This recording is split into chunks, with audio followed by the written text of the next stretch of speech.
Detaching from your ex.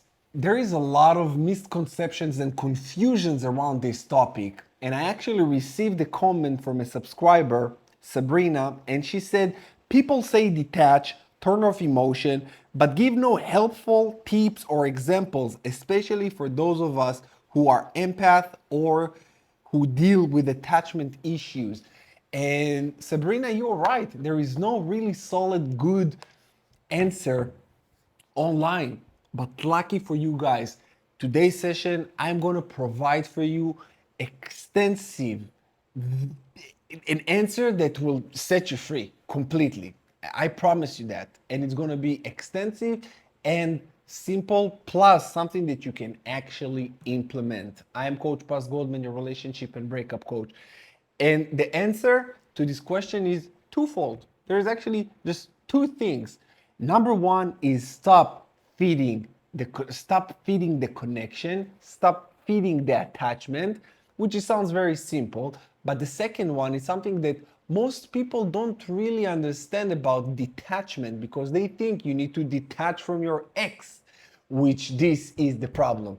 They say detach from your ex. No, you are not detaching from your ex. You need to detach from the old version of you, who you used to be with them. They were a mirror to you. They mirrored who you wanted you to be, who you wanted you to see.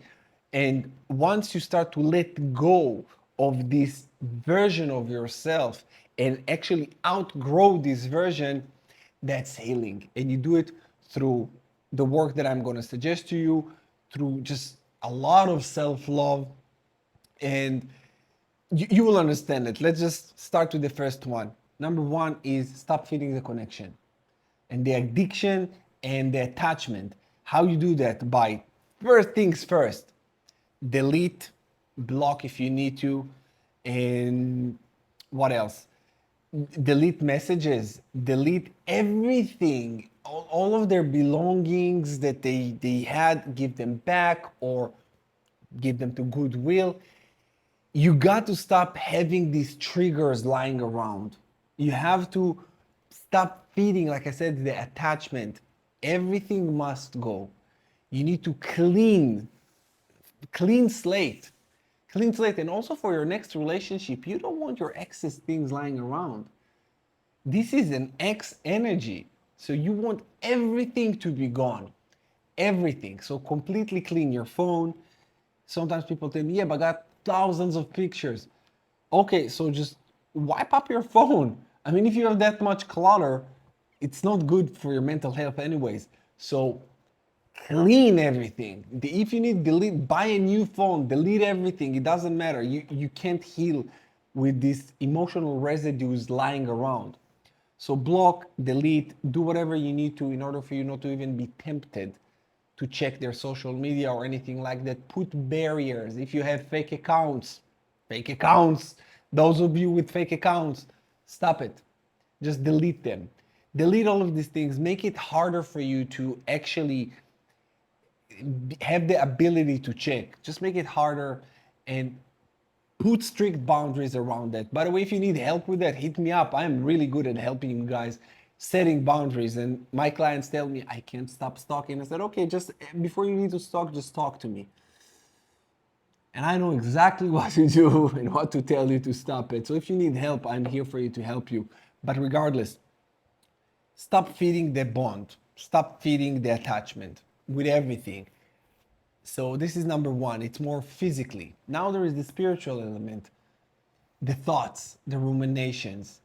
You need to start getting a grip on your mind. I know that it's not easy, but it is possible. With work, with the correct work, it is possible. You can meditate, you can pray, you get closer to God, you can do so many things that ground you and detaching you from who you used to be to who you are, to who you're going to be. So you say to yourself, I am no longer being identified with this version of myself. All right, who do you want to be? Take a sheet of paper and a pen and write down list of things you want to become, things you want to do, things you want to have. All of the all of these goals and visions for yourself, and start saying to yourself daily, after you do this, make this list of everything you want to be, do, or have. And it can be physically, spiritually, mentally, get closer to the Lord, or if you want to build a nice physique, if you want to learn a new language, pick up a new hobby, or even revisit old hobbies, just so you can get back to who you were a little bit more, reclaiming more of an identity, that a healthy identity that you used to have that is no longer tied to them, and you start building a new identity. Once the new identity is solidified, this is when the old identity that used to identify with them is gone, and the attachment is broken. It's completely broken. So make this list. After you're making this list, ask yourself each and every single moment of the day, right now, what I'm about to do, is it getting me closer to who I want to be, or further away from who I want to be and closer to who I used to be? That's it. Is it progressive towards who I want to be, or regressive towards who I used to be? Once you're starting to let this question guide you, after you do the work, after you need to draw conclusions from the breakup, you need to do a lot of work prior, but this is why the Rise of the Phoenix, my online healing coaching program, is available for you right now. Get it now and do the work. And then also in the Rise of the Phoenix, there is a list of exactly what I just told you, that things that you want to be, do, or have. And once you create this list, you ask yourself, is it progressive towards who I want to be, or regressive or towards who I used to be? And you let it guide you. At the end of the day, and this is a bonus tip right here, at the end of the day, you ask yourself this. You have a regret list, you make a regret list, and you ask yourself, okay, what did I regret today doing or not doing? And then you make sure that in the next day you have no regrets. The way that it works is so beautiful. You say, today I regret not going to the gym and I regret eating pizza. Tomorrow, make sure it's not happening. And once you're making it happen the next day, you're making another list, the next day a regret list, and this is no longer there. Then you say, okay, what's on the list? What do I need to correct? Because regret will be your guideline. So beautiful. And it's a guideline towards the person you want to be. And you say, this person, how this person behave, also write down the character traits of the person you want to be. And if you need help with that, you can say, who am I admiring, their character traits, and I want to borrow or implement and integrate these character traits within myself. So you start putting yourself, you start rebuilding, reconstructing, or should I say constructing a new identity. And this is how you detach from your old self.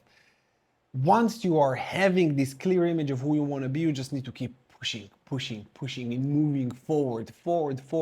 Now, once you're moving forward towards that, again, you start detaching. And you see, we don't even talk about your ex, because it's got nothing to do with your ex. It's got everything to do with you. And that's pretty much it. You just need to progress. You need to keep on pushing. You need to keep on being and becoming, and not looking back on who you were. It can be as simple as that. I mean, it is pretty simple. I can understand that it might not be the easiest thing to do right now, but what is the alternative? To keep doing things that you didn't want to do? I mean, being a person you didn't want to be? Anyways, an unhappy person. And when you make this regret list, after 7 days of no regrets, what do you think is going to happen to you? The self-love is immense. Self-respect restored completely. And then you say to yourself, okay, now that this is bonus tip number 2. Now that I'm not regretting anything, so now you raise the bar and you said, what can I do better than I did today, than what I've done today? So you say, I went to the gym, I did 10,000 steps, I ate right, I did whatever. And then you said, okay, what could I have done better?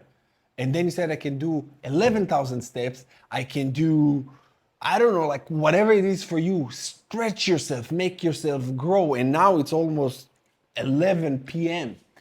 And I said to myself, wouldn't it be awesome to be able to record a video at 11? Who do I need to be to record it? Because yesterday I stopped recording at 10. I said, today I'm gonna do it. You see, today I'm gonna do that. So I'm practicing what I'm preaching for you guys. And then you say, okay, how can I be better and better and better and better? And this is how you grow. And you grow step by step, day by day, brick by brick. It's not gonna happen in one day. And you know what they say? Rome wasn't built in a day. Yeah, but they build it every day. So you guys, get to work. If you need help, I got you. God bless you in your healing journey. And remember, God loves you. I love you, and you're not alone. I'll see you again in the next one.